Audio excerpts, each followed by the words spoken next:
kami dari Universitas Bantara izin mewawancarai Masnya ya, dari terkait tugas etika bisnis.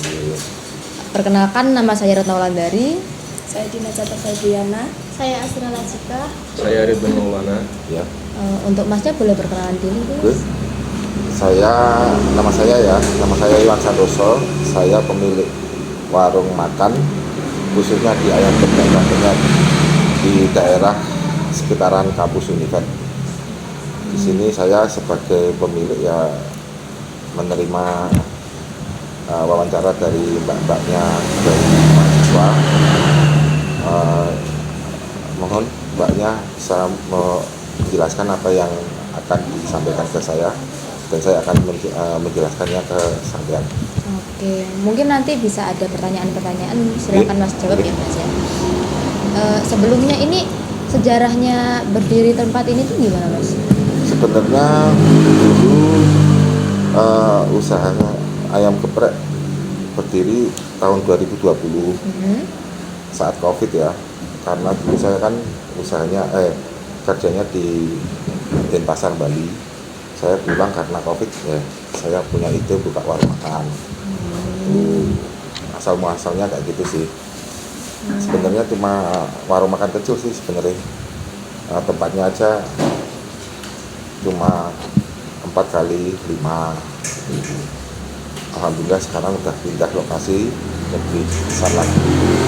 Alhamdulillah Mas. Udah lama ya berarti ya. Sekarang karyawannya berapa? Karyawannya satu sih sebenarnya, tapi ada yang bantu dari kakak saya dan ibu saya. Oke. Kalau langsung pertanyaan pertama ya Mas. Oke. Kalau Mas mau mengambil keputusan untuk usaha, biasanya gimana cara menentukan mana yang baik dan mana yang kurang baik? Dalam usaha kuliner Iya. sebenarnya simple ya. Kalau kita memulai usaha itu dilihat dari lokasi. Sebenarnya lokasinya itu kita marketnya siapa. Kalau marketnya mahasiswa, kemungkinan besar kuliner, laundry sama fotokopi. Kalau yang lain mungkin cuma usaha yang standar biasa lah. Jadi kalau mahasiswa kan makan kan butuh makan. Kalau fotokopi kan juga butuhkan, laundry juga butuh.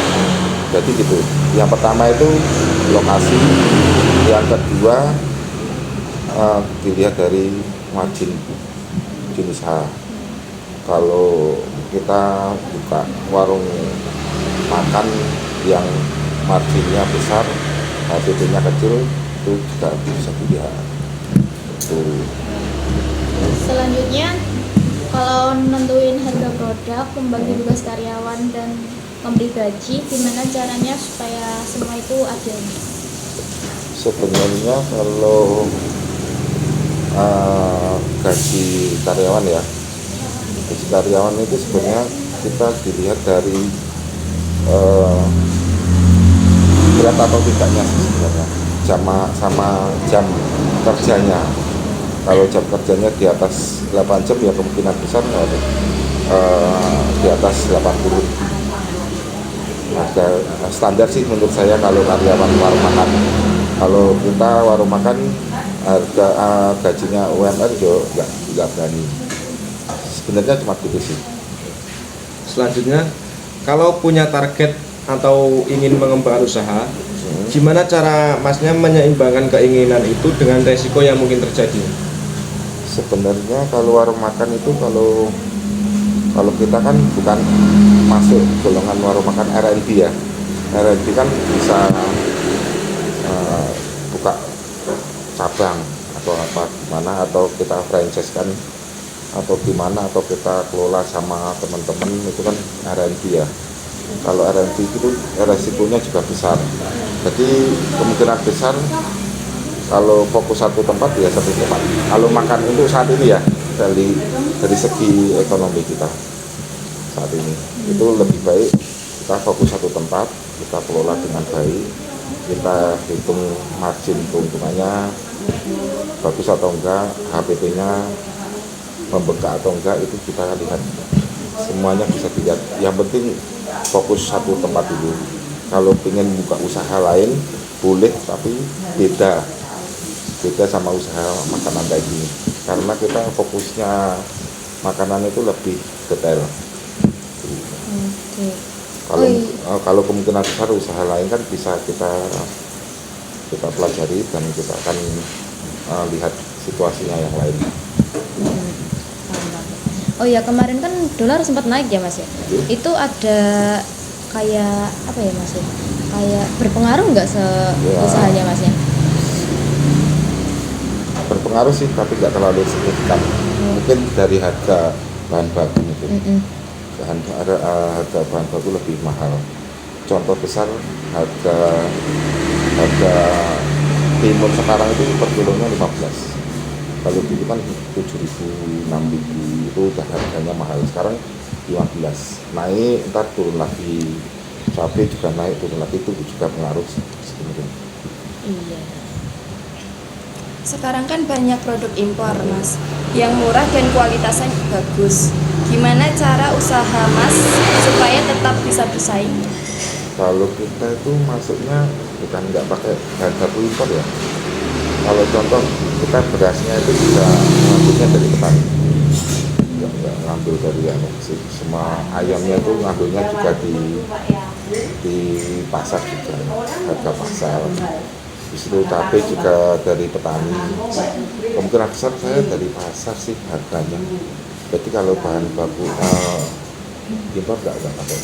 Contoh kalau impor kan kedelai itu kan pakai kan, itu kita mungkin yang usahanya pakai bahan baku kedelai itu kerasa sih harganya naik. Kalau kami permasalahan kayaknya nggak terlalu berpengaruh. Terus kalau harga bahan itu lagi naik dan pesanan rame Mas, gimana caranya supaya harga tetap wajar dan nggak ngambil untung besar? Sebenarnya kalau harga naik pesanannya rame ya, itu wajar. Contoh besar kalau ayam per kilonya di atas 40.000 pasti usahanya rame. Itu pasti. Kalau ayam per kilonya harga di bawah 29.000 ke bawah, kemungkinan besar warung pasti sepi. Karena itu udah ilmu sih benernya, sudah saya kalau harga 38.000 per kilo pasti ramai harga ayam. Terus untuk meminimalisir kemungkinan besar kita ngambil keuntungan juga tipis sebenarnya gitu. Kalau harganya mahal pesanan ramai ya itu konsekuensinya juga mengambil keuntungannya tipis, nggak bisa diotak-atik itu, karena kita pembagiannya itu per kilo itu jadi 12, nggak bisa per kilo jadi 15, nggak bisa, terlalu kecil, ntar kayak ada yang kurang lah. Iya. Ayamnya masa banyakin tepungnya kan itu yang agak terlalu bagus juga mungkin cuma itu sih. Kalau harganya naik pesanannya banyak ya itu untungnya juga tipis sebenarnya gitu. Mungkin cuma beberapa waktu aja ntar kembali normal lagi gitu. Selanjutnya Mas, kalau ada limbah dari sisa proses produksi itu gimana Mas? Kalau kita itu limbah minyak itu udah ada yang ngambil sih. Sebenarnya minyak itu banyak yang berebutan sih ngambil minyak, limbah endapan, limbah sisa makanan itu sebenarnya udah nemu. Tapi saya tuh punya kayak pendapat saya sendiri itu yang pertama kali ya udah.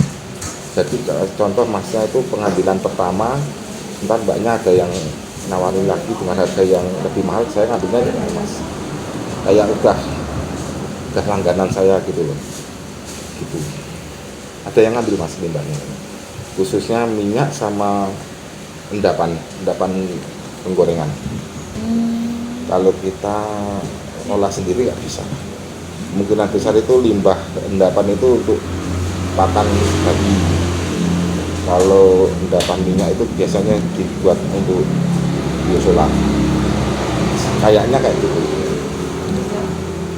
Iya. Mungkin itu aja Mas dari kami Mas. Makasih ya sebelumnya. Ya sama-sama. Ya mungkin cuma ini penjelasan dari saya. Iya, makasih Mas. Semoga usahanya makin lancar ya Amin, Mas. amin.